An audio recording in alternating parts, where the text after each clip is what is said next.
جھیل پہ آئے ہاتھی۔ بہت عرصہ پہلے کی بات ہے کہ آبادی سے دور ایک پرانا ویران گاؤں تھا۔ اس میں گھر، گلیاں اور دکانیں سب خالی اور ویران تھیں۔ کھڑکیاں اور سیڑھیاں ٹوٹی ہوئی تھیں۔ یہ جگہ چوہوں کے بھاگنے کودنے اور غل مچانے کے لیے بڑی عمدہ تھی۔ اس گاؤں میں چوہے صدیوں سے رہ رہے تھے۔ انہیں اس گاؤں میں کسی کے آنے جانے سے کوئی فرق نہیں پڑتا تھا۔ چوہوں کے لیے یہ ایک بہترین دور تھا۔ انہوں نے ان پرانے گھروں اور عمارتوں میں سرنگیں بنائیں، بھول بھلیاں بنائیں۔ ان کے یہاں تو مزے تھے۔ وہ یہاں کھل کر موج مستی، دعوتیں اور پارٹیاں کرتے تھے۔ اور یوں وقت گزرتا گیا۔ ایک دن ہاتھیوں کا ایک بہت بڑا غل، جن کی تعداد درجنوں میں تھی، گاؤں سے گزرتے ہوئے مغرب کی جانب ایک بڑی جھیل کی طرف بڑھ رہا تھا۔ تمام ہاتھی چلتے چلتے سوچ رہے تھے کہ اس جھیل کے ٹھنڈے پانی میں تیرنے میں کتنا مزہ آئے گا۔ وہ نہیں جانتے تھے کہ جب وہ گاؤں سے گزر رہے تھے تو ان کے قدم چوہوں کی بنائی ہوئی سرنگوں اور بھول بھلیوں کو روند گئے تھے۔ ہاتھی بڑی گڑبڑ کر گئے تھے۔ چوہوں نے فوراً میٹنگ بلائی۔ اگر ان کا غل واپس دوبارہ ادھر سے گزرا تو ہم برباد ہو جائیں گے، ایک چوہا بولا۔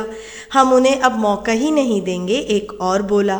اب کچھ دیر چوہوں نے ایک گروپ میں ان ہاتھیوں کے قدموں کے نشانات کا جھیل تک پیچھا کیا۔ وہاں انہیں ہاتھیوں کا بادشاہ ملا۔ بادشاہ کے سامنے جھکتے ہوئے ایک چوہا باقی سب کی نمائندگی کرتے ہوئے بولا، بادشاہ سلامت، یہاں سے ہماری چوہوں کی آبادی زیادہ دور نہیں ہے۔ یہ اسی پرانے ویران گاؤں میں ہیں جس سے آپ گزر کر آئے ہیں۔ آپ کو یاد ہوگا۔ مجھے یاد ہے، ہاتھی بادشاہ نے کہا۔ ہم ہاتھی ہیں، ہمیں نہیں معلوم ہوا کہ وہاں چوہوں کی آبادی موجود ہے۔ واہ، آپ کو نہیں معلوم تھا، اس چوہے نے طنز سے کہا۔ آپ کے ریوڑ نے ان بہت سے گھروں کو برباد کر دیا ہے جہاں ہم سینکڑوں سالوں سے رہ رہے ہیں۔ اگر آپ اسی انداز سے واپس لوٹے تو یقیناً ہمارا تو خاتمہ ہی ہو جائے گا۔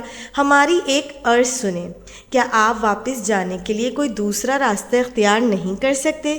کیا معلوم کسی دن ہم چوہے بھی آپ کی کچھ مدد کر سکیں۔ ہاتھی بادشاہ نے دل ہی دل میں مسکرا کر سوچا، لو سنو، یہ چھوٹے چوہے کبھی ہاتھی کی مدد کیسے کر سکتے ہیں؟ لیکن اسے افسوس ہوا کہ اس کے ریوڑ نے چوہوں کے گاؤں کو بے دہانی میں کچل ڈالا ہے۔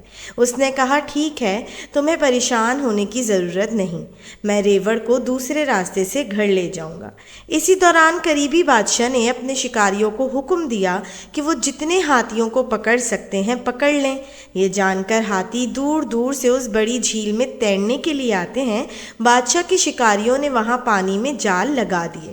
جیسے ہی ہاتھی بادشاہ اور اس کے ریوڑ نے اس جھیل میں چھلانگ لگائی، وہ سارے اس جال میں پھنس گئے۔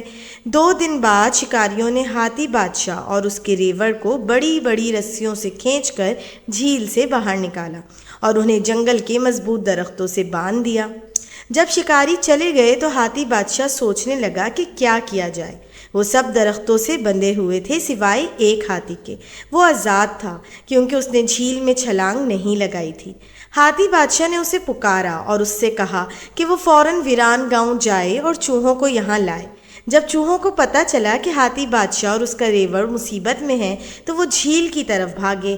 بادشاہ اور اس کی ریوڑ کو بندھے ہوئے دیکھ کر وہ تیزی سے رسیوں کے پاس پہنچے اور اپنے تیز دانتوں سے انہیں کترنے لگے۔ وہ رسیاں کترتے جا رہے تھے اور ہاتھی آزاد ہوتے جا رہے تھے۔ انہوں نے جلد ہی موٹی رسیاں کتر دیں اور تمام ہاتھی رسیوں سے آزاد ہو گئے۔ تمہارا بہت بہت شکریہ، تم نے ہم سب کو آزاد کیا، بادشاہ ہاتھی نے کہا۔ ہاتھیوں کے ریوڑ نے گھر واپسی کا نیا راستہ اختیار کیا اور چوہوں کی برادری آنے والے کئی سالوں تک زندہ رہی۔